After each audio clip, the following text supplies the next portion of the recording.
how's it going? I saw you riding your bike. Where are you going? I was riding my bike home from school. It's a really great form of exercise. You ride your bike home every day from school? Dang. What do you mean, Tori? Well, my mom takes me home from school every day. I couldn't imagine riding my bike home all the time. That's scary. Well, my parents are home after school, so they can't really take me home, and I hate that stupid bus. And I don't have a car, so I don't really have another choice.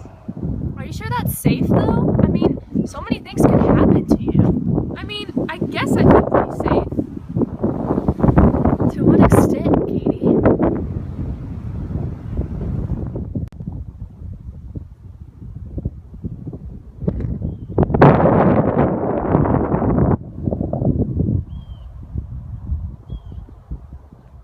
So Tori, what do you mean by to what extent am I safe?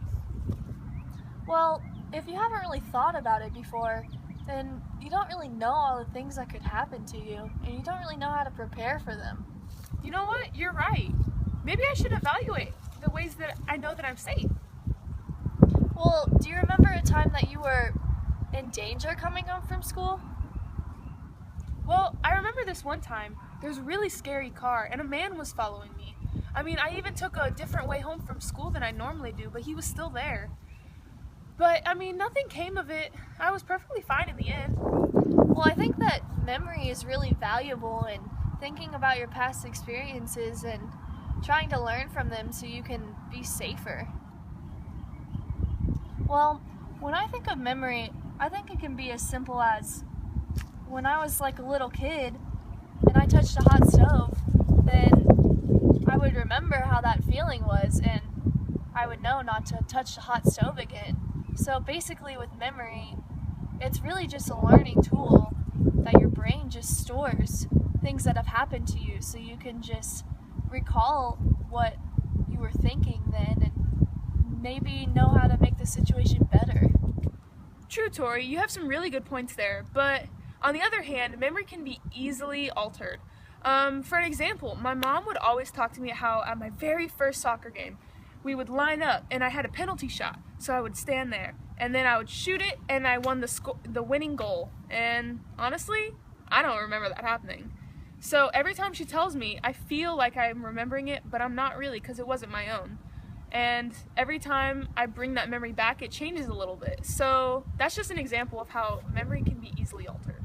Yeah, you're right, Katie, because when you were riding your bike home, you could have just remembered the guy driving behind you the whole time when he really wasn't driving behind you for that long. Your memory really isn't very reliable when you think about it. Yeah, despite all those examples though, memory is still a really important tool. We can take all of the information that we've learned previous and then bring it to our present. So if I remember all the safest routes that I could take, I could make sure that I don't take a specific path that could lead me into danger, or I know that I'll be safe wherever I go. You have to know, Katie, that when you're using memory as a way of knowing, then you're implying that your memory is always correct and that you can use that memory for knowing more things. So it's kind of hard sometimes with the implications of memory.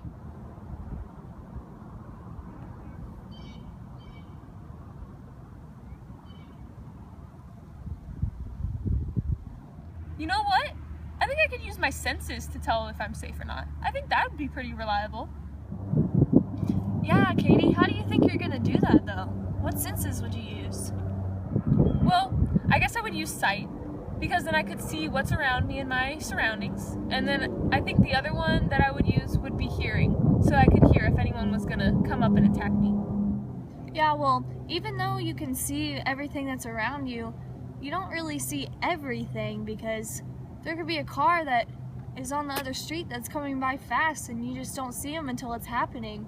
Or someone could be hiding behind a tree and just come up and get you. And also, you usually listen to music in your headphones, so when you're riding your bike, you don't really hear anything other than your music. You don't know if there's any danger around you. There's a lot of limitations to that, Katie. Yeah, while that's true, I still believe that your senses are a quick and effective way to assess your surroundings and determine if you're safe or not. For example, I could just take off my headphones and have a better understanding, or I could just pay more attention to where I am and what's around me. Yeah, you're really right, Katie. And I think that you could also use your senses to determine whether a person looks like a threat or not. For example, if you use your senses of sight to see a little girl walking by, then she's probably not going to be a threat. But if you see a big man in a scary looking outfit, then your senses are really helping you determine if you're safe or not. But sometimes it's not always true. Like, the man doesn't necessarily have to be a scary man, but your senses are giving you a quick way to assess it. Well, we just have to keep in mind that when we use sense perception, we're implying that our senses are being used correctly and they're not deceiving us.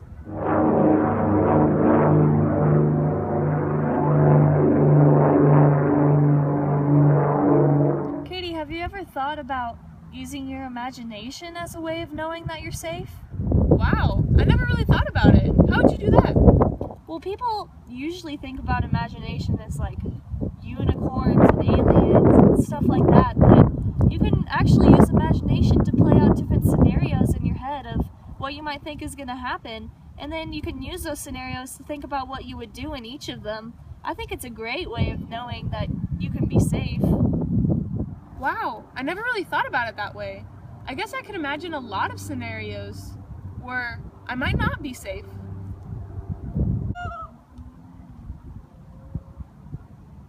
Hey, come here. Wow, there are a lot of situations where I could be in danger. Yeah, imagination is pretty valuable.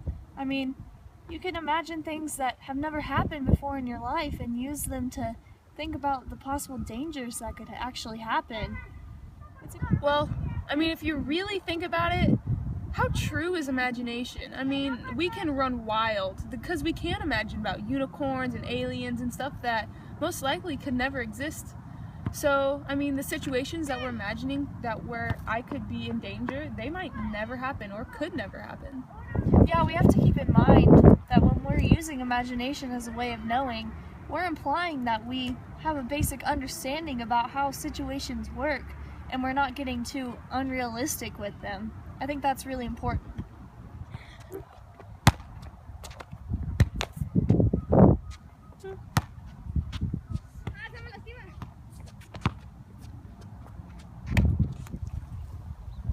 Yeah, I think another way of knowing how safe you are when you're riding your bike home is using logic and reason. Yeah, you're right. I could use inductive reasoning by saying that every time I've gone home from school, I've been safe. So every time from now on, I'll be safe, I guess. Yeah, that's true. I think that reasoning is a really strong way of knowing because you're using logic that's based on facts and things that have happened before, and you're making those assumptions based on the things that have happened. True, but there are a lot of fallacies with logic. I mean, there's red herring, appeal to fear. I mean, there's even post hoc ergo propter hoc. Wow, explain those. I don't get it. Oh, I guess that one kind of sounds kind of weird. The post hoc ergo propter hoc is an if-then statement. So if I put a spoon under my pillow, then I'm going to have a snow day, which really makes no sense at all. Yeah, that's true. People make a lot of logical fallacies every day. And with reason, we have to remember that we're implying that our logic and the situation is correct. Because sometimes our logic is correct, but the situation isn't correct in the end. You can base logic off of things that aren't really true and still get a good logical statement.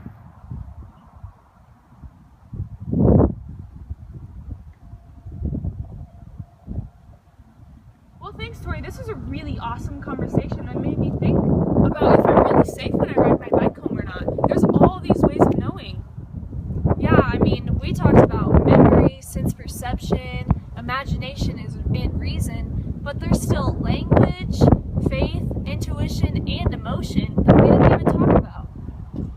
I'm going to keep all of this in mind whenever I'm on my way home from school now. Bye, Tori. See you, Katie. Be safe. Will do.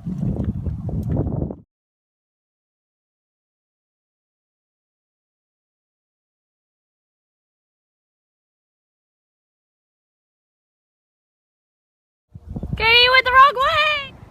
Are you going?